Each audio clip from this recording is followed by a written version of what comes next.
Hello, so it's been a while, but I'm back. I got married, or we got married. It's really nice, and the wedding was, uh, I really liked it, especially the church um, event. That was very memorable.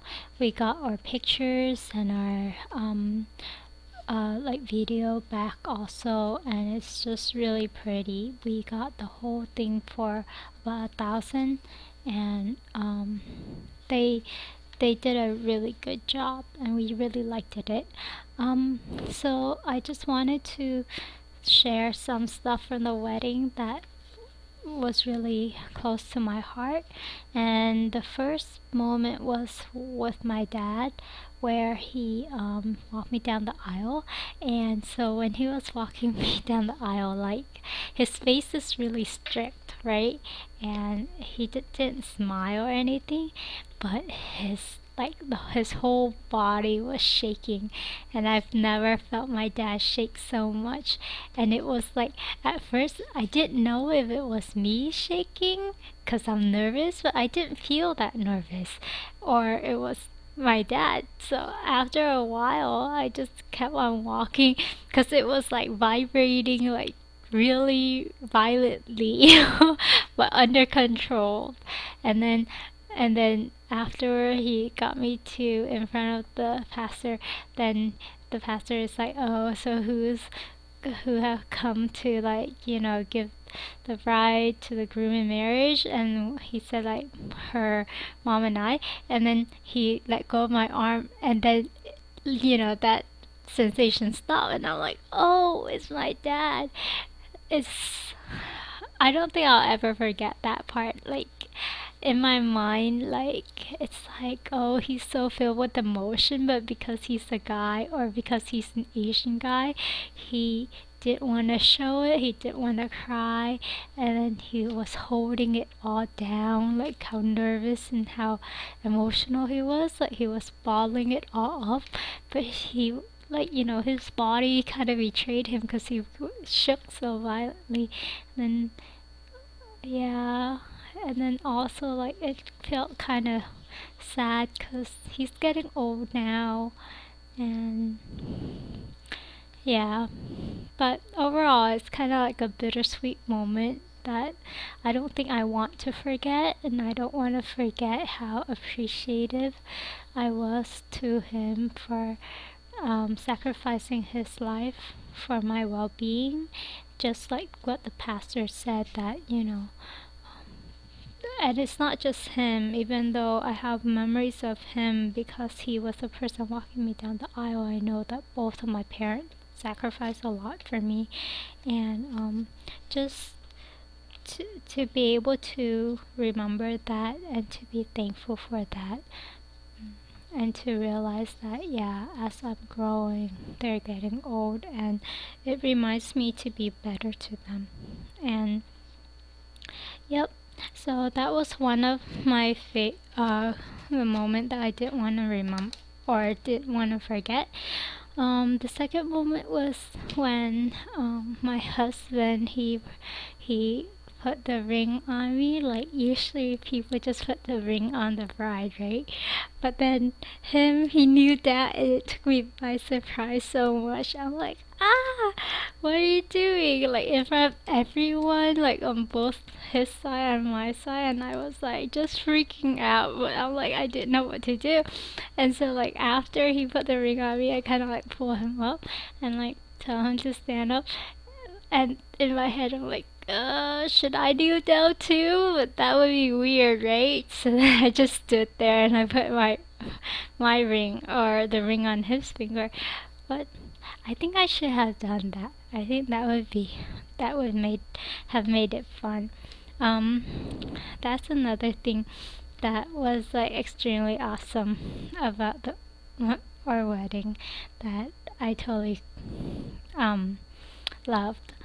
Um, yeah, marriage life has been really good, but about the first night, and this, hopefully, um, it's more like for you girls who have kept yourself for the wedding night, and who's kept yourself for the husband, the man of your life. And so since I did that, and I actually refused to go through like physical, or what is it called, sexual education in middle school and in high school. I opted at both time, not because my parent told me to, but because I wanted to. So when I know what the class was about, because I asked about it, I'm like, well, this isn't, why do I have to go here? And then they told me why I had to go, and I'm like, okay, is there a way for me to opt out, because I don't want these stuff to be in my head.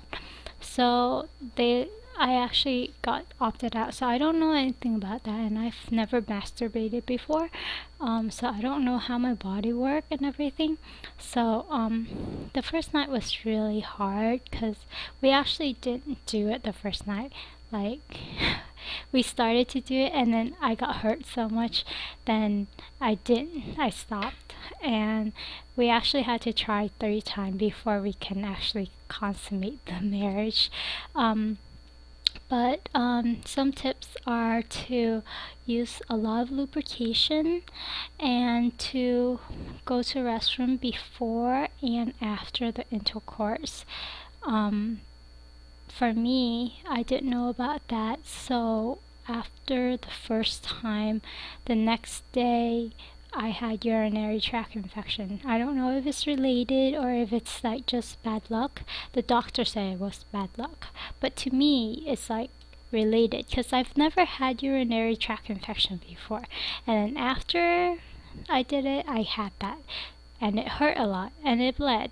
So, and I actually kept it for a few days, because I thought I was on my menstrual period, but yeah, it wasn't menstrual, and it wasn't the period. So just be aware that you might get that, and so the best thing to prevent that is to go to the restroom before you do it and after you do it.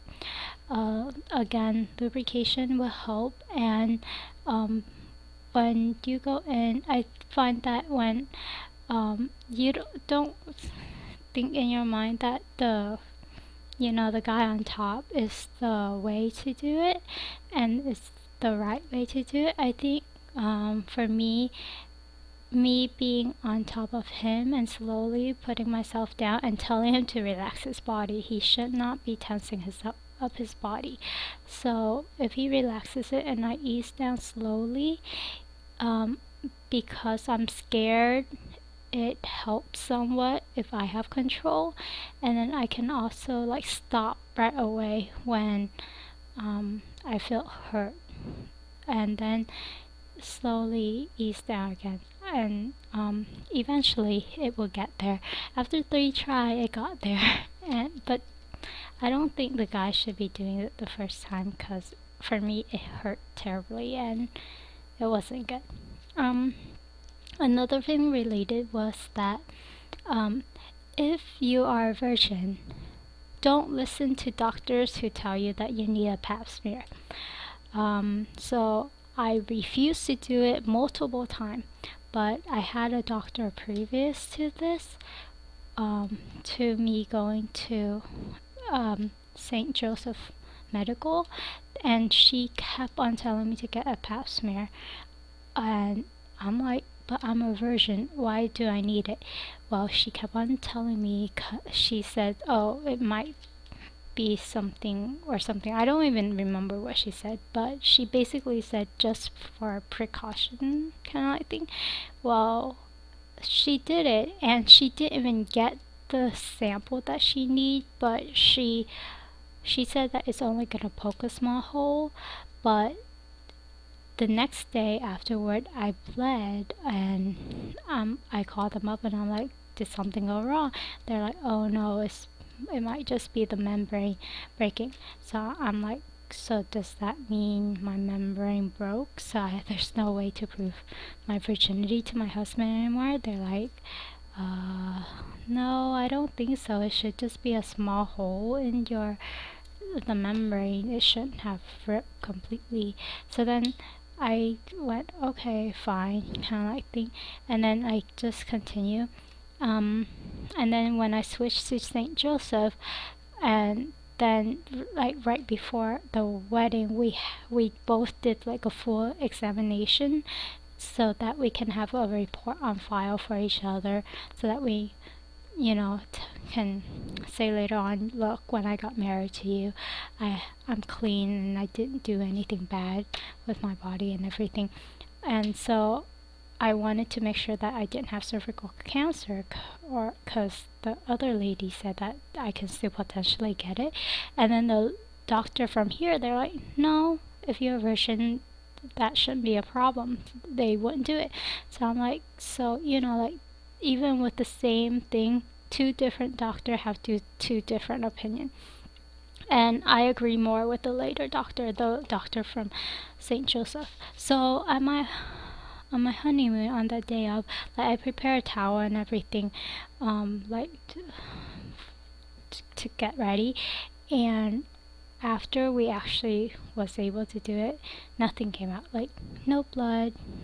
So I was really devastated, like, cause I wanted to keep it for my children too, saying, you know what, I kept my virginity until then, and this is what I did on my honeymoon, like on the consummation night. But I didn't even get to do that, so I was really frustrated and I was really stressed out. But my husband, he was really considerate towards me, and he's like, yeah, I was with you when you told me about it, and you even showed me the panty liner where you bled because of the the pap smear, so I believe you and don't worry about it. So and even my sister knew about it, so I had people who trust me. But it's still a bummer. So if you wanted to do something like what I did, don't get a pap smear. Yeah. Well, those are my stories and stuff that I wanted to pass on. Tips and stuff that I found out the hard way that, um, might help you. But the beginning of this are stories that I don't ever want to forget. And the later part, I'll tell my child when she's old enough to know. Okay, bye.